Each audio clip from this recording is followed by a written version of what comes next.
ஒரு ஹதீஸை சொல்லி, அதான் இப்னு மாஜாவில் இந்த ஹதீஸ் இருக்கிறது என்று சொல்லி ஒரு இமேஜ் அனுப்பியிருந்தார். ஒரு ஹதீஸை போட்டு, இந்த ஹதீஸ் இப்னு மாஜா என்று போட்டிருக்கிறார்கள், இது சரியான்னு கேட்டார்.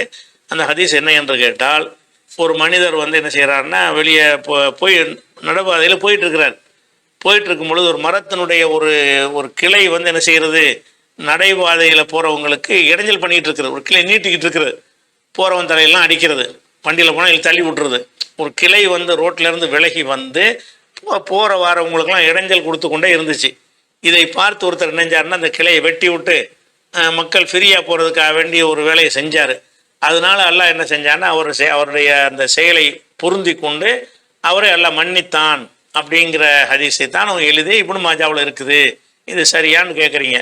இப்னு மாஜாவில் மட்டும் அந்த ஹதீஸ் இல்லை, இந்த ஹதீஸ் புகாரிலையும் இருக்குது.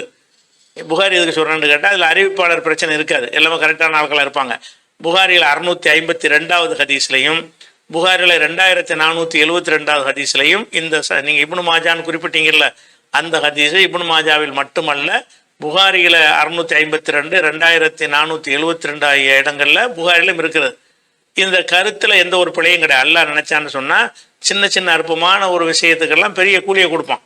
ஒரு மனுஷன் நமக்குன்னு போயிட்டு இருக்கிறாம, மக்களுக்கு ஒரு சாலையில் போகிறீங்க, பெரிய பாறாங்கல்ல உருண்டு கிடக்குது, அது பாட்டுக்கு உருண்டு கிடந்து அடிபட்டு சாவுறாங்கன்னு போகாமல் நீங்கள் என்ன செய்றீங்க, இறங்கி சிரமப்பட்டு அந்த பாறாங்கல்ல விலக்கி ஓரமாக போட்டுட்டு போக்குவரத்தில் உள்ளவங்களுக்கு எந்த இடைஞ்சல் இல்லாமல் காப்பாற்றினு நீங்கள்.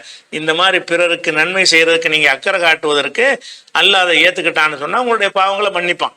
வெறும் தொழுகை நோன்பு அதுகளை கொண்டு மட்டும் அல்லாஹ் மன்னிக்க மாட்டான், மக்கள் சேவைகளுக்கும் அல்லாஹ் மன்னிப்பான்.